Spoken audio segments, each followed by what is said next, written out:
हमारे पास आज जो कहानी है वो एक बड़ा दिलचस्प सवाल खड़ा करती है। बहादुरी आखिर है क्या? क्या ये सिखाई जा सकती है या ये मुश्किल हालात में हमारे अंदर से ही निकलती है? बिल्कुल। आज हमारे पास जो स्रोत है वो हमें पुराने पंजाब के देहाती माहौल में ले जाते हैं, एक कहानी के जरिए जिसका शीर्षक है ग्रूम, सरबाला और डकैतों द्वारा बारात का अपहरण।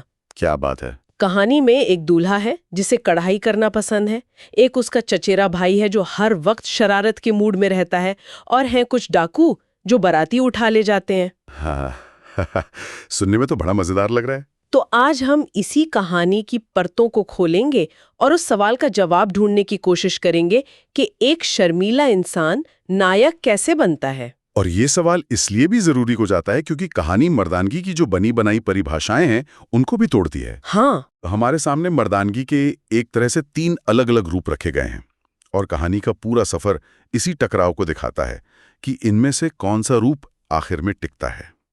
मतलब ये सिर्फ एक कॉमेडी कहानी नहीं है। नहीं, बिल्कुल नहीं।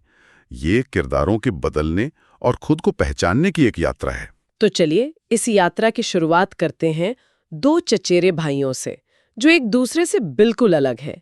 एक तरफ है गज्जन सिंह, जिसे अम्मी विर्क ने निभाया है। वो इतना शर्मीला है कि किसी से नजरें मिलाकर बात नहीं कर सकता, और उसका शौक उस जमाने के हिसाब से बहुत अजीब माना जाता था, कढ़ाई और क्रोशिया करना। हाँ, यहीं पर मर्दानगी का पहला मॉडल आता है।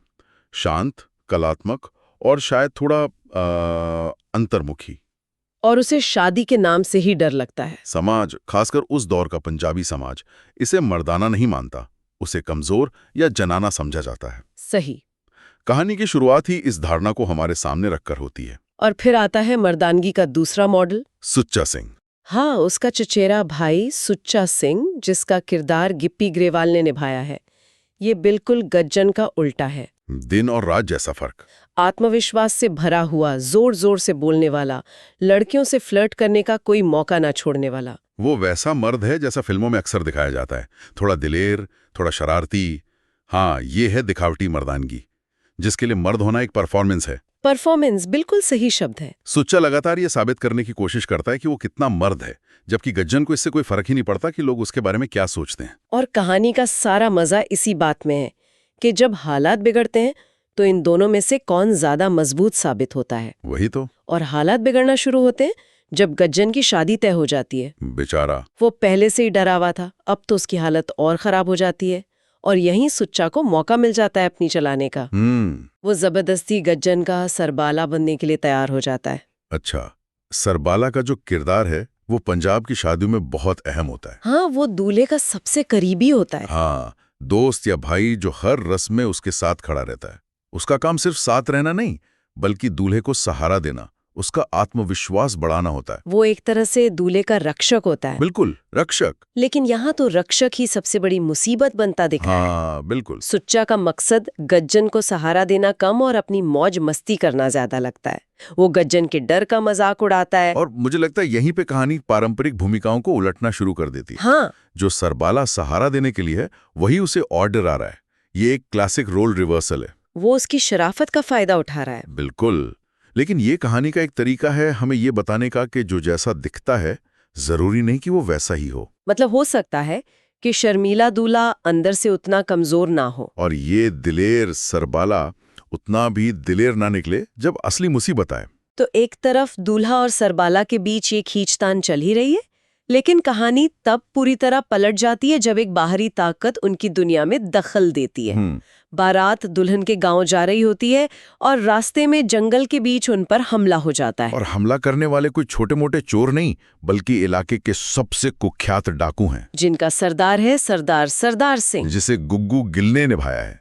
वो पूरी बारात को ही अगवा कर लेते हैं और अपने अड्डे पर ले जाते हैं। शादी का, खुशी का माहौल पल भर में डर और अनिश्चितता में बदल जाता है। और डाकुओं के अड्डे पर पहुंचकर कहानी और भी मजेदार हो जाती है। जब डाकुओं का सामना गज्जन से होता है तो उन्हें अपनी आंखों पर यकीन नहीं होता कि ये कैसा दूल्हा है। हाँ, एक पंजाबी नौजवान जो कढ़ाई बुनाई करता है और जिसकी आवाज मुश्किल से निकलती है, उनके लिए ये नामुमकिन था। और यहीं पर कहानी में मर्दानगी का तीसरा मॉडल आता है, डाकुओं की मर्दानगी। अच्छा। ये हिंसक है, आक्रामक है और सत्ता पर आधारित है।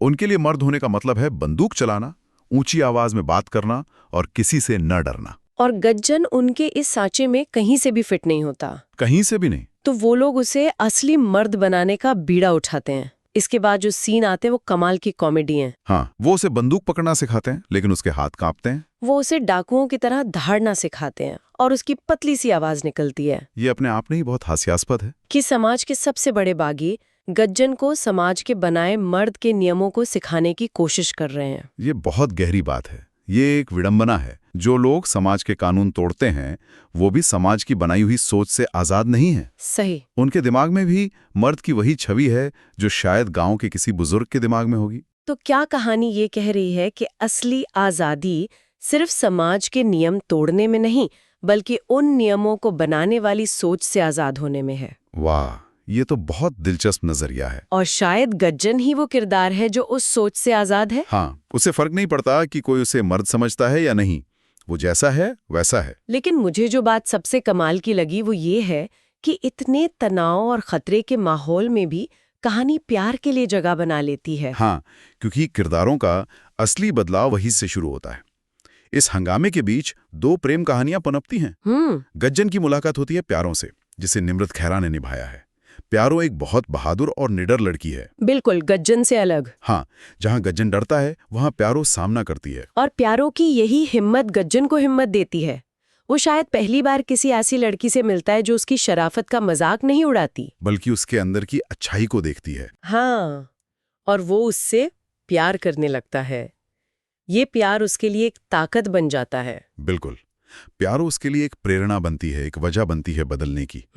उसे एहसास होता है कि बहादुरी सिर्फ बंदूक चलाने में नहीं, बल्कि किसी की रक्षा करने के जज्बे में भी है, और वो प्यारों की रक्षा करना चाहता है। मतलब ये प्यार सिर्फ रोमांस नहीं है। नहीं, ये गज्जन के किरदार के विकास का सबसे बड़ा कारण है। और दूसरी तरफ है हमारा हीरो सुच्चा सिंह, जो समझता था कि वो दुनिया का सबसे बड़ा आशिक है। उसे मिलती है रज्जो, जिसका किरदार सरगुन मेहता ने निभाया है। और रज्जो उसके हर दांव को काट देती है। हाँ, उनकी शुरुआत ही नोक झोंक और तकरार से होती है। सुच्चा को पहली बार कोई अपनी टक्कर का मिला है। रज्जो उसके बाहरी दिखावे के पार देख लेती है। वो उसे चुनौती देती है, जिससे सुच्चा थोड़ा असहज हो जाता है। और उनकी केमिस्ट्री इसी टकराव से ही पैदा होती है। सुच्चा को भी ये एहसास होता है कि सच्चा रिश्ता सिर्फ फ्लर्ट करने से नहीं, बल्कि एक दूसरे को समझने और सम्मान देने से बनता है। तो ये दोनों प्रेम कहानियां एक्शन और कॉमेडी के बीच कहानी को एक भावनात्मक गहराई देती हैं। बिल्कुल। कहानी में एक और मोड़ तब आता है जब डाकुओं को अपने दुश्मनों से बचने के लिए एक चाल चलनी पड़ती है। एक गलतफहमी पैदा की जाती है जिसमें सुच्चा को दूल्हा यानी गज्जन बनने का नाटक करना पड़ता है। अच्छा, अब सोचिए, सुच्चा को तो मुंह मांगी मुराद मिल गई। हाँ, और इससे कॉमेडी और बढ़ जाती है। असली दूल्हा मुंह छुपाए फिर रहा है और नकली दूल्हा यानी सरबाला पूरी शान दिखा रहा है। सुच्चा इस मौके का पूरा फायदा उठाता है। लेकिन ये सिर्फ कॉमेडी के लिए नहीं है।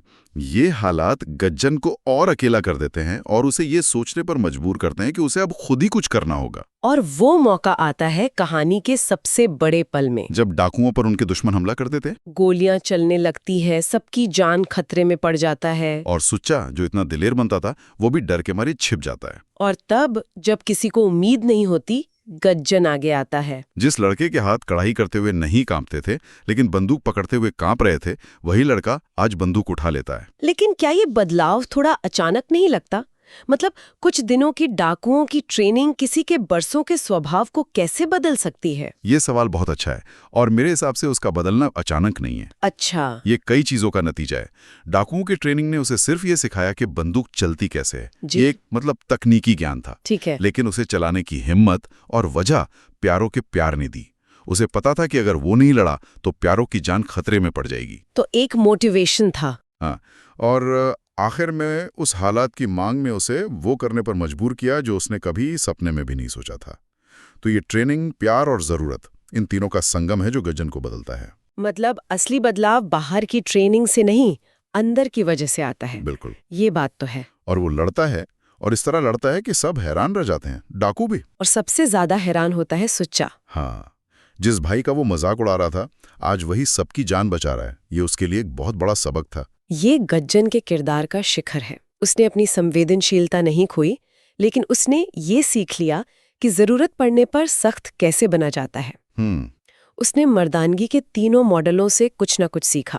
डाकुओं से हथियार चलाना सीखा, सुच्चा से थोड़ा आत्मविश्वास लेना सीखा, लेकिन अपनी अंदर की अच्छाई को बनाए रखा। और गज्जन की इस बहादुरी का असर सिर्फ दुश्मनों पर नहीं बल्कि डाकुओं पर भी होता है। हाँ, सरदार सिंह इन लड़कों की हिम्मत और एक दूसरे के लिए प्यार देखकर बहुत प्रभावित होता है। वो उन्हें बंधक नहीं बल्कि अपना मानने लगता है। उसे शायद उनमें अपनी जवानी की कोई झलक दिखती है, या वो उनकी दोस्ती और हिम्मत का कायल हो जाता है। वो उन्हें आजाद करने का फैसला करता है और उनकी मदद करने का भी। हाँ, यहाँ कहानी फिर एक पारंपरिक भूमिका को उलट देती है। जो अपहरणकर्ता थे वो अब रक्षक बन जाते हैं। और कहानी का अंत बहुत ही खूबसूरत है। डाकू खुद बाराती बनकर गज्जन की शादी करवाते हैं। हाँ। लेकिन एक और ट्विस्ट है, गज्जन की शादी उस लड़की से नहीं होती जिससे तय हुई थी, बल्कि उसकी सच्ची मोहब्बत प्यारों से होती है। वाह। और सुच्चा को रज्जू मिल जाती है। और अंत में एक बड़ा जश्न होता है जिसमें गांव वाले और डाकू सब मिलकर नाचते हैं। ये एक बहुत सुंदर संदेश देता है कि इंसानियत किसी भी ठप्पे या पहचान से बड़ी है। समाज जिन्हें बुरा कहता है उनके अंदर भी अच्छाई और उसूल होते हैं। सही। डाकुओं ने अपहरण किया, लेकिन अंत में उन्होंने शादी की संस्था का सम्मान किया और दो प्यार करने वालों को मिलाया। तो इस पूरी चर्चा को समेटें तो हम वापस उसी सवाल पर आते हैं जिससे हमने शुरुआत की थी। हमने एक शर्मीले कढ़ाई करने वाले लड़के को एक नायक बनते देखा। हमने देखा कि कैसे मुश्किल हालात में एक घमंडी भाई को अपने शर्मीले भाई की असली ताकत का एहसास हुआ। और हमने ये भी देखा कि कैसे पारंपरिक भूमिकाओं को पलटा जा सकता है। शर्मीले दूल्हे ने बहादुरी दिखाई, दिखावटी सरबाला ने दोस्ती निभाई और खूंखार डाकुओं ने इंसानियत दिखाई। ये कहानी मनोरंजन के साथ साथ इस बात पर भी सोचने पर मजबूर करती है कि हम लोगों को कितनी आसानी से उनके बाहरी रूप या भूमिका के आधार पर आंक लेते हैं। बिल्कुल। तो इस कहानी से ये जाहिर होता है कि बहादुरी का कोई एक रूप नहीं होता। गज्जन की बहादुरी सुच्चा या डाकुओं जैसी नहीं थी। नहीं, उसकी बहादुरी उसकी संवेदनशीलता से पैदा हुई थी। सही कहा। उसकी असली ताकत बंदूक नहीं बल्कि उसका दिल था। बंदूक तो बस एक जरिया बन गई। ये कहानी हमारे सुनने वालों के लिए गहरा विचार छोड़ जाती है। सोचने वाली बात यह है कि कहानी तो खुशी खुशी खत्म हो गई, लेकिन अगर डाकुओं के दुश्मन उस दिन हमला ना करते तो क्या गज्जन कभी बदल पाता? क्या हम इंसानों को बदलने के लिए हमेशा एक बड़े संकट की जरूरत होती है?